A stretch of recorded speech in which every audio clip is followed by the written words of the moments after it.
Fire up, football fans! James and Jeffrey here as always with another episode of Spitting Previews. We got Montreal Impact coming into town on Wednesday. Some points available, perhaps. Points are available. They're struggling just as the Fire are. Yep. Trying to get wins. They're fresh off of a win against New England Revolution. Let's take a look at their form real quick. Their last 5. Loss against Atlanta, 4-1. And then their last game, they won against New England Revolution with a goal explosion of 4-2. Yeah, and those games that they lost, I mean, they were giving up goals. I mean, they were leaking like a sieve.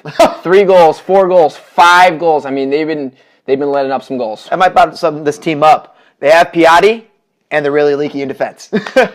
So they got a way to score goals, and they have a big way of giving them up. Pretty good way to...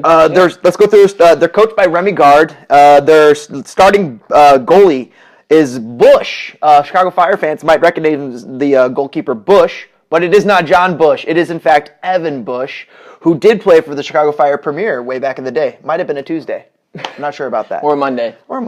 Some people say Wednesday. Now, going out the back, they got Lovitz at left back, Ray Tala at center back. I've heard of him. Cabrera at center back, Duval at right back. Duval and Lovitz look like they've been pretty consistent for them as their starting right back and center and starting right back and left back.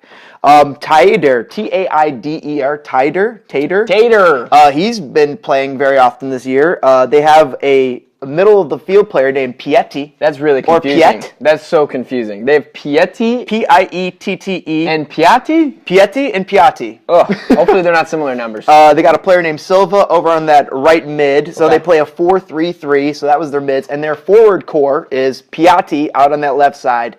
Anthony Jackson Hamill up in that center. Jeffrey will have a comment about him in a second. And Raheem Edwards, another notable, out on their right wing. Yeah, so we said it. The run of form, not very good, coming off a win against the Revs last game. Mm-hmm. They are a point ahead of us in the standing. They have played one more game, I believe. Mm-hmm. But yeah, I think you really summed it up pretty well. They got a couple of attacking pieces. They give up goals. Yeah. Have a special player in Piatti, and I definitely think this is going to be a winnable match for Chicago Fire. Raheem Edwards over on that opposite flank offers a little something too. So they're for them. top heavy. They have Piatti. Anthony Jackson Hamill came on last game. He's a homegrown for them that has been playing very well the last game, and maybe he can catch on. I read Canadian homegrown player for Montreal, and he made the team sheet for MLS last week too. Yeah, you know what? You're bringing him up. I'll say it. My player to watch is exactly what James just said. Anthony Jackson Hamill, youth, homegrown from Montreal. I think he was there in 2014, so he's been here for a little bit. He was in the MLS Team of the Week last match. He scored 2 goals. A little bit of a pedigree, is it there? Sometimes people feel really highly about homegrown players. But yeah, he's going to be my player to watch. I feel like they're top heavy with Piatti. Yeah. And having Piatti around, if someone's going to get loose, it's probably going to be this Jackson Hamill kid. So that's who I'm going to go with. My player to watch is going to be Piatti.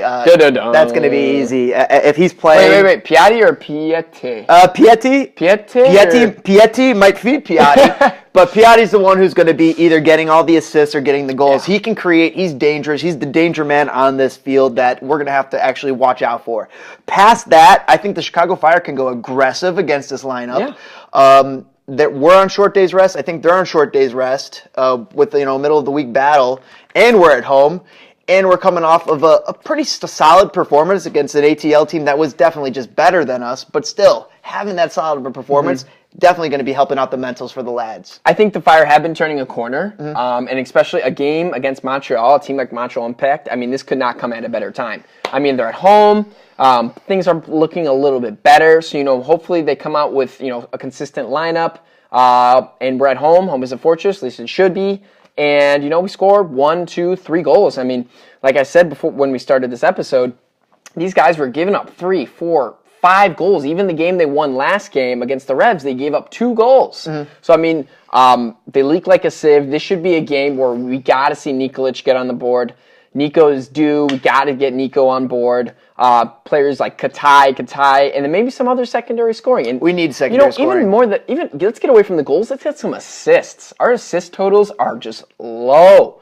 Poor. Goal totals are low. Yeah, that's true. Creation in general is low. Let's get that offense going, get a clean sheet, and And maybe that's the recipe for a win there. I guess that leads us into our predictions. What do you think? Prediction. I'm predicting a fire win here. I think just going off the feel good mentality of the last game, I think I'm going to predict a 3-1 Chicago Fire win. That's close. I'm going to say 3-0. I'm going to say 3-0. I'm going to say a Nemanja Nikolic hat trick. Awesome. I love it. A Nico hat trick. All right, guys, let us know what you guys think. First. Toss us a like if you enjoyed the analysis. Toss a comment or your prediction down in the bottom, and subscribe for more Spitting Fire. We'll see you guys later. Go Fire!